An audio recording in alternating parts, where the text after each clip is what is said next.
V V Rajesh നമുക്കൊപ്പം ചേർന്നു. Shri V V Rajesh, Amayizhanjan തോടുമായി ബന്ധപ്പെട്ടുള്ള മാലിന്യ സംസ്കരണം ഇപ്പോഴും ചോദ്യചിഹ്നമായി നിൽക്കുമ്പോൾ റെയിൽവേ വീണ്ടും വലിയ തോതിൽ മാലിന്യം തള്ളുന്നത് തുടരുന്ന ഒരു സാഹചര്യം ഏത് തരത്തിലാണ് കാണുന്നത്? ഇനിയൊരു മറ്റൊരു ദുരന്തത്തിലേക്ക് കടക്കാൻ കഴിയില്ല. റെയിൽവേയെ ഈ വിഷയം ധരിപ്പിക്കാൻ അല്ലെങ്കിൽ അല്പം കൂടി ഉത്തരവാദിത്വത്തോടെ ഈ വിഷയത്തിനകത്ത് നടപടിയെടുക്കാൻ റെയിൽവേക്ക് ബാധ്യസ്ഥതയില്ലേ? അല്ല, ഒരു നഗരത്തിലെ മാലിന്യം സംസ്കരിക്കേണ്ടതിന്റെ ഉത്തരവാദിത്വം അതാത് നഗരങ്ങൾ കൈകാര്യം ചെയ്യുന്ന അല്ലെങ്കിൽ അതാത് പ്രദേശങ്ങൾ കൈകാര്യം ചെയ്യുന്ന തദ്ദേശ സ്വയംഭരണ സ്ഥാപനങ്ങൾക്കാണ്. ഇപ്പോ തിരുനെൽവേലിയിൽ കൊണ്ടുവന്ന ബയോമെഡിക്കൽ വേസ്റ്റ് തിരുവനന്തപുരം RCCയുടെ ഉൾപ്പെടെ ബയോമെഡിക്കൽ വേസ്റ്റ് റെയിൽവേ ആണ് കൊണ്ട് തള്ളിയത്. കഴിഞ്ഞ ദിവസം നടന്ന കോർപ്പറേഷൻ കൗൺസിൽ യോഗത്തിൽ ഇതേ മേയർ തന്നെ അഡ്മിറ്റ് ചെയ്തല്ലോ.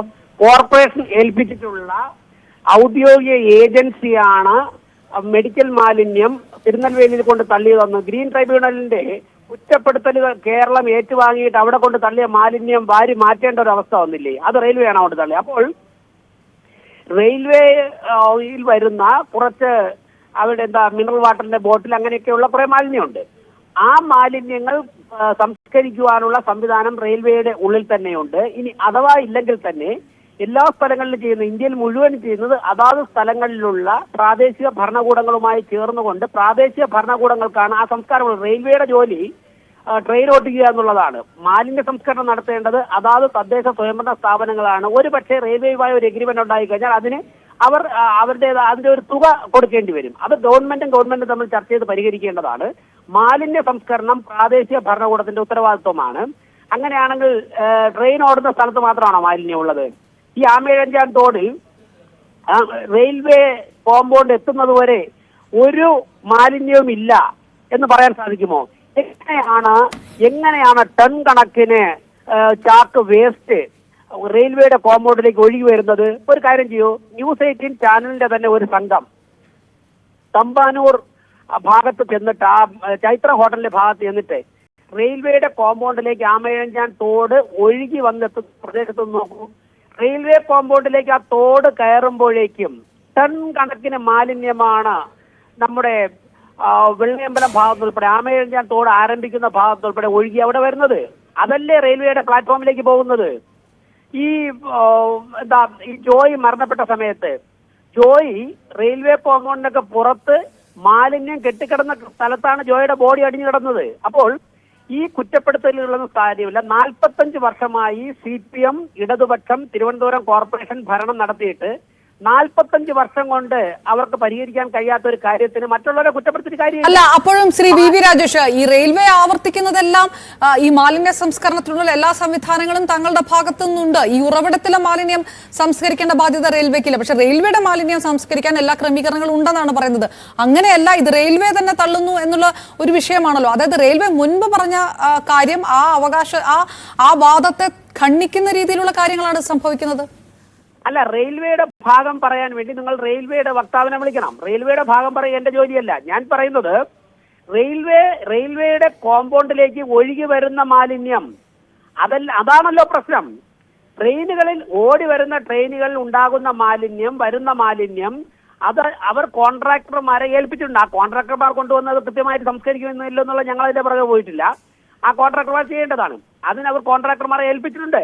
റെയിൽവേയിൽ നിന്നും വരുന്ന വേസ്റ്റ് വാട്ടർ, അതായത് ട്രെയിനുകൾ വാഷ് ചെയ്തിട്ടൊക്കെയുള്ള വാട്ടർ, അതിനെ ശുദ്ധീകരിക്കാനുള്ള പ്ലാന്റ് റെയിൽവേക്കുള്ളിലുണ്ട്. ശുദ്ധീകരിച്ച് തന്നെയാണ് അത് റീയൂസ് ചെയ്യുന്നത്. അതിനുള്ള സിസ്റ്റം അവിടെ ഉണ്ട്. സോളിഡ് വേസ്റ്റ് അവർ കോൺട്രാക്ടർമാരെ ഏൽപ്പിച്ചിട്ടുണ്ട് എന്നാണ് റെയിൽവേ ഞങ്ങൾക്കറിയാൻ സാധിക്കും. ഇനി അങ്ങനെ ചെയ്തിട്ടില്ലെങ്കിൽ അല്ല, അതുണ്ട്. കഴിഞ്ഞ ദിവസം കൂടി ശ്രീ വി വി രാജേഷ്, കഴിഞ്ഞ ദിവസം കൂടി ഇങ്ങനെ റെയിൽവേ കോൺട്രാക്ടർമാരെ ഏൽപ്പിക്കുന്നു, ആ മാലിന്യം ശേഖരിക്കുന്നു. ആ ശേഖരിച്ച മാലിന്യം മെഡിക്കൽ കോളേജിന്റെ പ്രദേശങ്ങളിലടക്കം കൊണ്ടു തള്ളുന്നു. ഒരു 24 മണിക്കൂറായിട്ടില്ല അത്തരം സംഭവങ്ങൾ ഉണ്ടാവുകയും ആ ഡ്രൈവറെ അടക്കം കസ്റ്റഡിയിൽ എടുക്കുകയൊക്കെ ചെയ്തിട്ട്. അതായത് ഈ കോൺട്രാക്ടർമാർ തോന്നുന്നത് ചെയ്യുകയാണ്. അതിന് പക്ഷേ നടപടി എടുക്കുന്നത് റെയിൽവേ ആണല്ലോ. ഇതിന്റെ എല്ലാം പോകാൻ പറ്റില്ല. നടപടി റെയിൽവേ എടുക്കണം. നടപടി എടുത്തില്ല എന്നുണ്ടെങ്കിൽ റെയിൽവേക്കെതിരായിട്ട് നിയമ നടപടി സ്വീകരിക്കാനുള്ള അധികാരം അവകാശം കോർപ്പറേഷൻ ഉണ്ടല്ലോ. ഞാൻ പറയുന്നത് അതിന്റെ ചെയ്യാൻ ഇത്രയും തടസ്സം മാലിന്യ പ്രശ്നവുമായി ബന്ധപ്പെട്ട് ഹൈക്കോടതിയിൽ റിട്ട് ഫയൽ ചെയ്ത് കഴിഞ്ഞാൽ റെയിൽവേ അല്ലെങ്കിൽ കേന്ദ്ര ഗവൺമെന്റ് ആയാലും അടുത്ത നിമിഷം കോടതി ഇടപെടും ഈ പ്രശ്നത്തിൽ. പക്ഷേ തിരുവനന്തപുരം കോർപ്പറേഷൻ കഴിഞ്ഞ 45 കൊല്ലമായി റെയിൽവേ മാലിന്യം തള്ളിയതുകൊണ്ടാണോ തിരുവനന്തപുരം നഗരത്തിലേക്ക് തന്നെ മാലിന്യ പ്രശ്നം പരിഹരിക്കാൻ സാധിക്കാത്തത്? ഞാൻ ചോദിച്ചതിന് അപർണ ഉൾപ്പെടെ ഒന്ന് കോർപ്പറേഷന്റെ അധികൃതരെ കണക്ട് ചെയ്ത് മറുപടി പറയിക്കൂ. RCCയിലെ ബയോമെഡിക്കൽ വേസ്റ്റ് റെയിൽവേ ആണോ തിരുനെൽവേലിയിൽ കൊണ്ട് തള്ളിയത്? CPM നേതാക്കന്മാരും കോർപ്പറേഷൻ ഭരിക്കുന്ന ഭരണാധികാരികളും പണം വാങ്ങിക്കൊണ്ട് കോഴപ്പണം വാങ്ങിക്കൊണ്ട് ചില ഏജൻസികൾക്ക് നേരെ കണ്ണടച്ചത് കൊണ്ടല്ലേ ആ ഏജൻസികൾ ബയോമെഡിക്കൽ വേസ്റ്റ് ഉൾപ്പെടെയുള്ള ഇപ്പൊ നിങ്ങൾ കാണിക്കുന്നതൊക്കെ തിരുവനന്തപുരത്ത് മാലിന്യ പ്രശ്നമാണ്. RCCയിലെ ബയോമെഡിക്കൽ വേസ്റ്റ് ഉൾപ്പെടെ അവിടുത്തെ രോഗികളെ ചികിത്സിക്കുന്ന കേസ് ഉൾപ്പെടെ അവരുടെ റെക്കോർഡ്സ് ഉൾപ്പെടെ തിരുനെല്ലിയിൽ കൊണ്ട് തള്ളിയ റെയിൽവേ ആണോ? ഒടുവിൽ കഴിഞ്ഞ അവസാനത്തെ കൗൺസിൽ ഈ മേയർ തന്നെ സമ്മതിച്ചല്ലോ, കോർപ്പറേഷൻ ഏൽപ്പിച്ച ഔദ്യോഗിക ഏജൻസികൾ കൊണ്ട് തള്ളിയത്. ഞാൻ ചോദിക്കട്ടെ, ഔദ്യോഗിക ഏജൻസികളെ ഏൽപ്പിച്ചിട്ട് ഇവർ കയ്യും കെട്ടി കണ്ണുമടച്ചിരിക്കുകയായിരുന്നോ? ഔദ്യോഗിക ഏജൻസികൾ ഈ മാലിന്യം കൊണ്ടുപോയി തിരുനെല്ലിൽ തള്ളിയവരെ അറിഞ്ഞില്ലേ? ഇവർക്ക് ഗവൺമെന്റ് ഇന്റലിജൻസ് സംവിധാനം ഇല്ലേ? അപ്പോൾ കോടിക്കണക്കിന് രൂപയാണ് ഈ ഏജൻസികളുടെ കയ്യിൽ നിന്ന് ഓരോ മാസവും മാസപ്പടിയായി കോർപ്പറേഷനിലെ ഭരണാധികാരികൾക്കും CPM നേതൃത്വത്തിനും ലഭിക്കുന്നത്. അതുകൊണ്ടാണ് ഈ ഏജൻസികൾ ഇതൊക്കെ കാണിക്കുമ്പോഴേക്കും എന്ത് അപമാനമാണ് കേരളത്തിന്. ഗ്രീൻ ട്രൈബ്യൂണൽ വരെ ചോദിച്ചില്ലേ, നിങ്ങൾ മറ്റൊരു സംസ്ഥാനത്തോട് വേസ്റ്റ് തള്ളുന്നതാണോ നിങ്ങളുടെ മാന്യത എന്ന്? 45 വർഷം കൊണ്ട് ഈ പാർട്ടിയല്ലേ കോർപ്പറേഷൻ ഭരിക്കുന്നത്. അപ്പോൾ അവർക്ക് പണി അറിയാത്തതിന് ആയുധത്തിനെ കുറ്റം പറഞ്ഞിട്ട് കാര്യമില്ല. പറഞ്ഞാൽ അവരോട് അവർ ചെയ്യാനുള്ള ജോലി എത്ര കോടി രൂപയാണ്. അതായത് പ്രഹസനമാണ് നഗരസഭ കാണിക്കുന്നത്, പ്രഹസനമാണെന്ന് കൂടി BJP വിശ്വസിക്കുന്നു. തീർച്ചയായിട്ടും വി ശിവൻ ഇപ്പോഴത്തെ മന്ത്രി, ഞാൻ ഒറ്റ പോയിന്റ് കൂടി പറഞ്ഞോട്ടെ, ഇപ്പോഴത്തെ ബഹുമാനപ്പെട്ട മന്ത്രി ശ്രീ വി ശിവൻകുട്ടി മേയർ എന്ന കാലഘട്ടം മുതൽ കേന്ദ്ര സംസ്ഥാന സർക്കാരുകളുടെയും കോർപ്പറേഷന്റെ തനത് ഫണ്ടും എത്ര 100 കണക്കിന് കോടി രൂപയല്ലേ വേസ്റ്റ് മാനേജ്മെന്റിന്റെ പേരിൽ ഒഴുക്കിയത്? ആ വേസ്റ്റ് മാനേജ്മെന്റിന്റെ പേരിൽ ഒഴുക്കിയ പണമൊക്കെ എവിടെ? വിളപ്പിൽ ശാല മുതൽ ഇങ്ങോട്ട് നോക്ക്. ഈ പദ്ധതി ഇത്രയും കാലമായിട്ട് പരിഹരിക്കാൻ പറ്റാത്ത ഇവർ ആരെയാ കുറ്റം പറയുന്നത്? അപ്പോൾ അവർക്ക് സാധിക്കില്ലെങ്കിൽ അവർ ഒഴിഞ്ഞു പോകണം.